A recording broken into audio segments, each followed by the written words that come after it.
Bapak dan Ibu yang saya hormati. Coba bayangkan, dokter baru saja memberi kita surat pengantar untuk tes darah.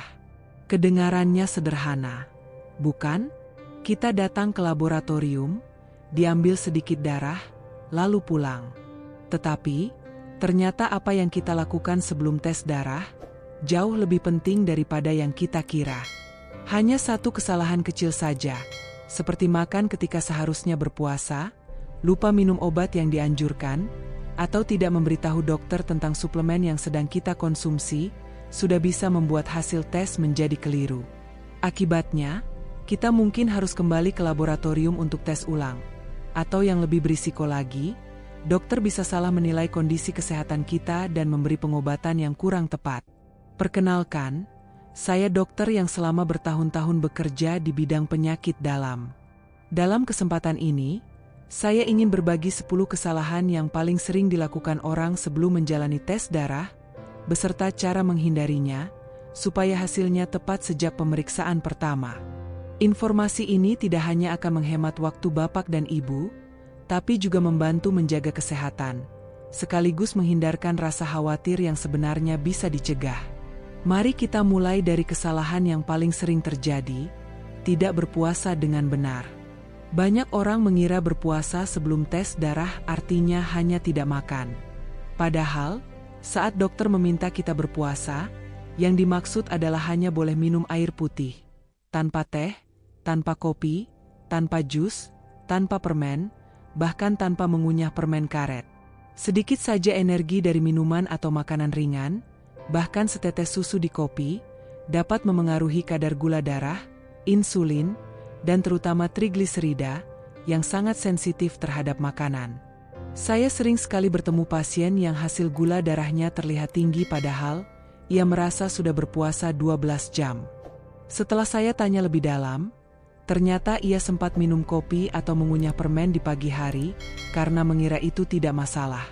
Padahal, kebiasaan kecil seperti itu bisa membuat dokter mengira Bapak atau Ibu mengalami masalah gula darah, atau kolesterol yang sebenarnya tidak ada. Karena itu, sebaiknya berpuasa 8-12 jam sesuai jenis tes yang diminta. Selama itu, cukup minum air putih, tanpa gula, tanpa rasa, dan tanpa gas. Jika ragu apakah perlu berpuasa atau tidak, jangan sungkan bertanya pada dokter atau petugas laboratorium. Persiapan yang benar sejak awal akan menghindarkan Bapak dan Ibu dari tes ulang, menghemat waktu, dan mencegah salah diagnosis. Kesalahan kedua adalah berpuasa terlalu lama, atau menghentikan obat sendiri tanpa petunjuk dokter. Berbeda dengan orang yang berpuasa tidak benar, ada juga yang justru menahan lapar terlalu lama, atau menghentikan semua obat yang biasa diminum, dengan harapan hasil tes darah akan terlihat lebih bersih. Padahal, cara ini tidak hanya keliru, tetapi juga bisa membahayakan.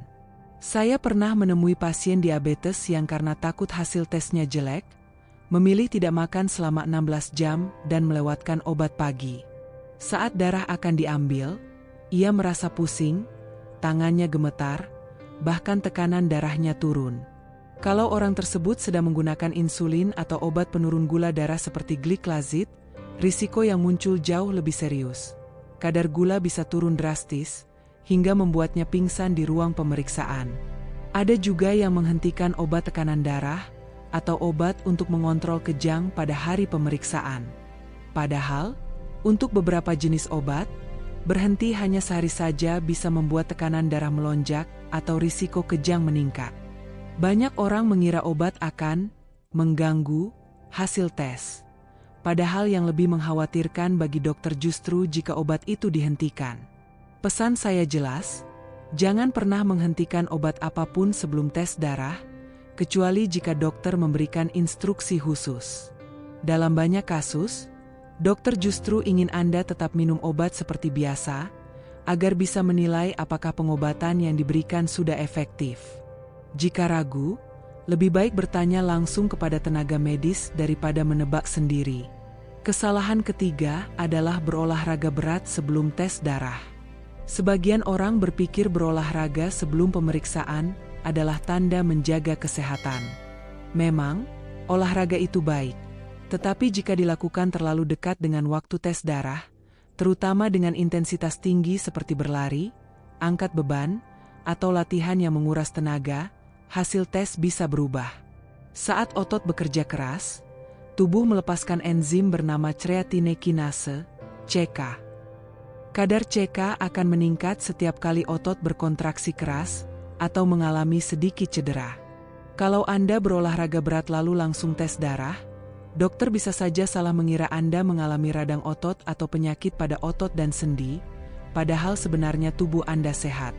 Selain itu, olahraga berat juga dapat menaikkan sementara kadar kreatinin, penanda fungsi ginjal, sehingga bisa menimbulkan kesan seolah-olah ginjal melemah.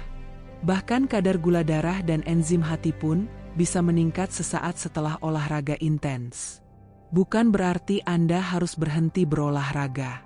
Hanya saja, demi mendapatkan hasil tes darah yang akurat, hindarilah latihan berat setidaknya 24 jam sebelum pemeriksaan, dan jangan melakukan aktivitas fisik yang menguras tenaga pada pagi hari sebelum darah diambil. Kesalahan keempat adalah tidak minum cukup air. Ini kelihatannya sepele, tetapi ternyata bisa langsung memengaruhi proses pengambilan darah. Banyak orang yang karena takut, tidak tahu apakah boleh minum, lalu memilih untuk tidak minum air sama sekali sejak malam sebelumnya.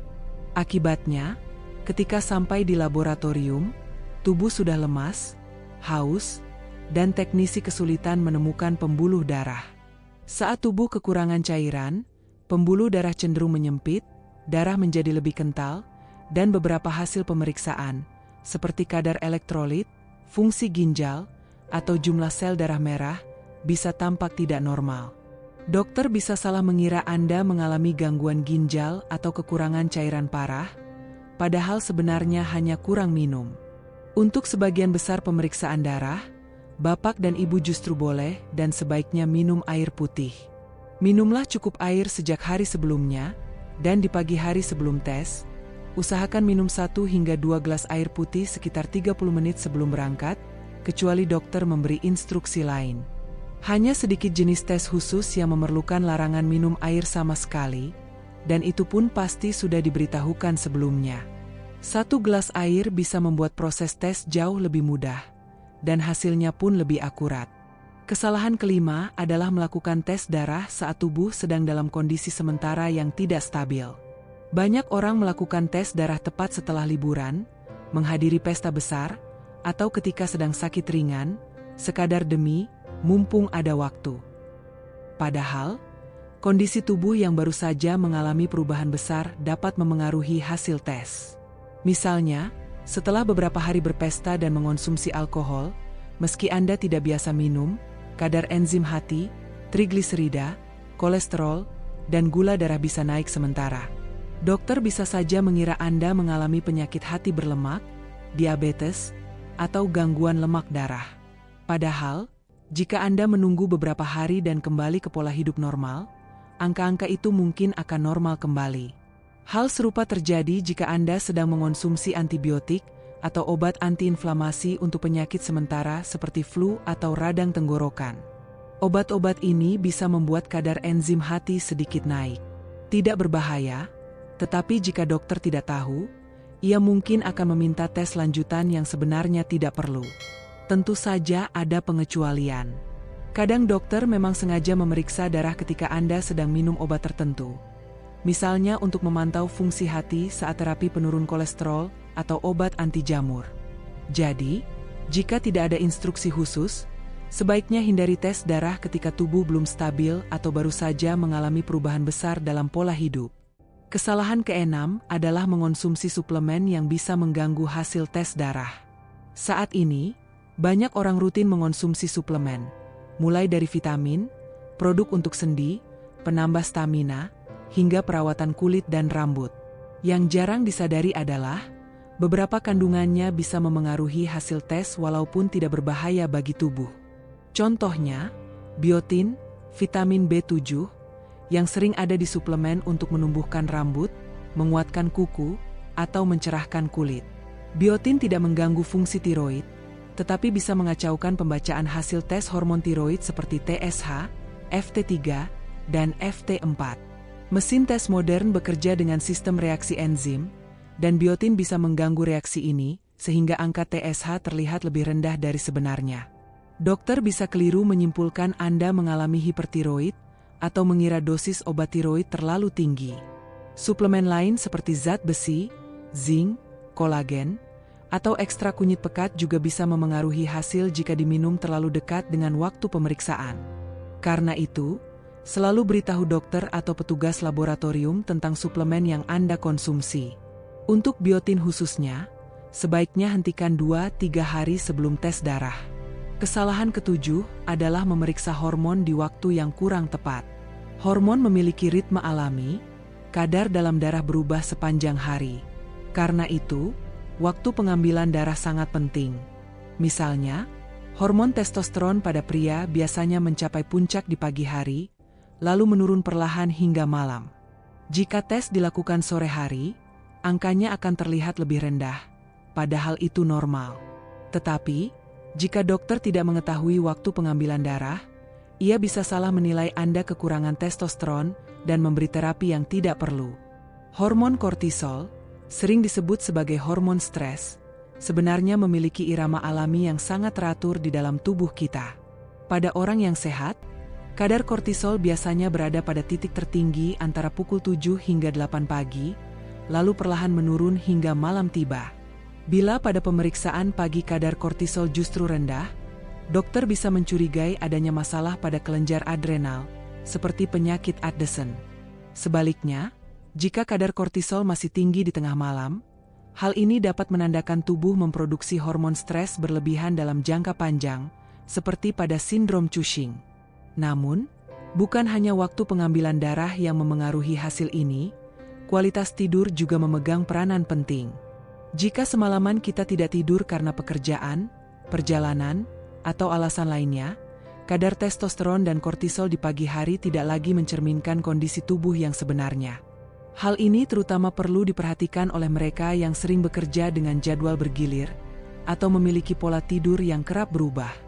Agar pemeriksaan hormon dapat memberikan hasil yang benar-benar akurat, darah sebaiknya diambil pada pagi hari, sebelum pukul 9, terutama untuk hormon yang memiliki pola alami naik di pagi hari dan turun di malam hari.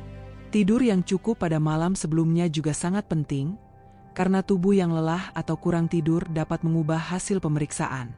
Bila Anda baru saja mengalami perubahan jam tidur, bekerja shift malam, atau pulang dari perjalanan jauh, sampaikanlah hal itu kepada dokter. Informasi kecil seperti ini bisa membuat perbedaan besar dalam menilai kesehatan Anda. Kesalahan yang sering terjadi, dan sayangnya sering dianggap sepele, adalah tidak memberitahu dokter semua obat atau suplemen yang sedang dikonsumsi. Banyak orang hanya menyebutkan obat yang diresepkan dokter, tetapi lupa atau sengaja tidak menyebutkan obat dari klinik swasta, jamu, suplemen penambah tenaga, atau bahkan produk kesehatan yang dibeli secara online. Ada juga yang merasa, ini hanya obat herbal, tak perlu diberitahu. Padahal, ketidakjujuran atau kelalaian ini bisa membuat dokter salah menafsirkan hasil pemeriksaan, bahkan berujung pada diagnosis yang keliru. Saya pernah menemui seorang pasien dengan kadar sel darah merah yang sangat tinggi, sehingga awalnya dicurigai mengidap penyakit pada sumsum tulang atau darah. Namun, setelah ditanya lebih dalam, barulah terungkap bahwa ia rutin menerima suntikan testosteron dari sebuah klinik swasta. Ternyata, peningkatan sel darah merah itu memang efek samping yang sudah dikenal dari testosteron. Andai saja informasi itu diberikan sejak awal, dokter tentu bisa mengambil keputusan yang lebih tepat, tanpa perlu pemeriksaan lanjutan yang tidak perlu. Hal serupa juga kerap terjadi pada obat pelangsing yang mengandung zat diuretik, peluruh cairan, atau stimulan saraf. Zat-zat ini bisa memengaruhi keseimbangan elektrolit, enzim hati, dan bahkan fungsi jantung. Hal-hal yang sulit terdeteksi jika pasien tidak terbuka sejak awal. Karena itu, selalu sampaikan pada dokter semua obat, suplemen, jamu, atau produk kesehatan yang sedang Anda konsumsi, tidak peduli dari mana sumbernya. Ini bukan untuk menghakimi atau menilai, tetapi untuk memastikan dokter memiliki gambaran lengkap tentang kondisi Anda, sehingga keputusan yang diambil benar-benar tepat demi kesehatan Anda. Kesalahan berikutnya yang cukup sering terjadi adalah melakukan pemeriksaan darah terlalu cepat setelah ada perubahan obat. Banyak pasien yang, setelah dokter mengganti dosis insulin, menambah atau mengurangi obat tiroid, atau memulai obat baru untuk kolesterol maupun diabetes, merasa ingin segera memeriksa darah agar tahu apakah obatnya bekerja. Padahal, pemeriksaan darah yang dilakukan terlalu cepat seringkali belum memberikan informasi yang bermakna. Setiap obat punya waktu kerja yang berbeda. Ada yang mulai berefek dalam beberapa hari, tapi ada juga, terutama obat yang memengaruhi hormon atau metabolisme, yang memerlukan 4 hingga 6 minggu sebelum efeknya stabil. Jika tes dilakukan hanya beberapa hari setelah dosis diubah, hasil yang muncul belum tentu mencerminkan keadaan sebenarnya. Akibatnya, dokter bisa saja mengira obat tidak efektif, lalu kembali mengubah dosis atau menambah obat lain yang sebenarnya tidak perlu. Hal ini juga bisa membuat pasien cemas tanpa alasan. Padahal jika menunggu sedikit lebih lama, hasilnya mungkin sudah masuk ke rentang normal. Jadi, bila dokter menyarankan untuk tes darah 3 minggu atau 1 bulan setelah perubahan obat, itu bukan berarti ditunda tanpa alasan. Waktu tunggu itu adalah kesempatan bagi obat bekerja optimal dan tubuh beradaptasi dengan perubahan yang ada. Kesabaran dalam hal ini justru menjadi bagian penting dari proses penyembuhan. Kesalahan lainnya adalah melakukan tes darah terlalu mepet dengan jadwal kontrol dokter.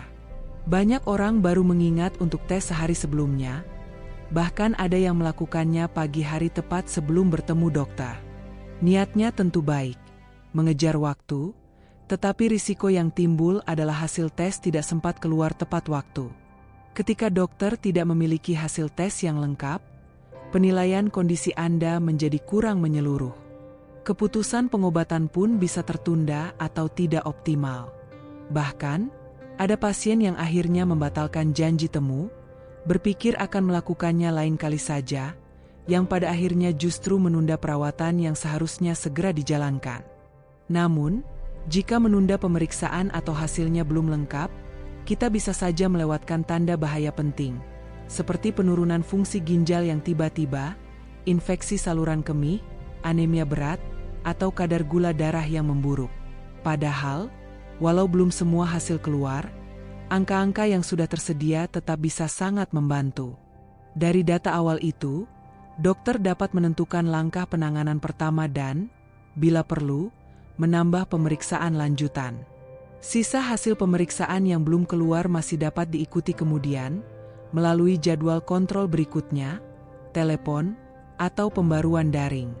Karena itu, usahakan melakukan tes darah 3-5 hari sebelum jadwal periksa ke dokter. Terutama jika Anda tahu pemeriksaan yang dilakukan cukup mendalam, atau memerlukan waktu lama untuk dianalisis. Persiapan waktu yang tepat akan membuat kunjungan ke dokter lebih bermakna, menghemat waktu Anda dan dokter, sekaligus memastikan saran medis yang diberikan lebih tepat sasaran. Kesimpulannya, persiapan yang benar sebelum tes darah bukan hanya membuat Anda terhindar dari pengambilan darah ulang, tetapi yang jauh lebih penting adalah memastikan dokter mendapatkan informasi yang akurat untuk menegakkan diagnosis dan menentukan perawatan yang sesuai. Hal-hal sederhana seperti berpuasa dengan benar, tidak melewatkan obat, menghindari olahraga berat terlalu dekat dengan waktu pemeriksaan, serta cukup minum air, dapat menghindarkan Anda dari banyak kesalahpahaman yang tidak perlu. Ingatlah, kesehatan adalah sebuah perjalanan. Setiap langkah kecil yang Anda persiapkan dengan baik adalah pondasi kokoh untuk kesembuhan jangka panjang. Jangan sampai kesalahan yang tampak sepele justru memperlambat proses pemulihan Anda. Dan bila informasi ini bermanfaat, jangan ragu untuk membagikannya kepada keluarga atau sahabat yang akan menjalani pemeriksaan darah. Terkadang, satu pengingat sederhana di saat yang tepat bisa menyelamatkan seseorang dari kesalahan yang tak perlu.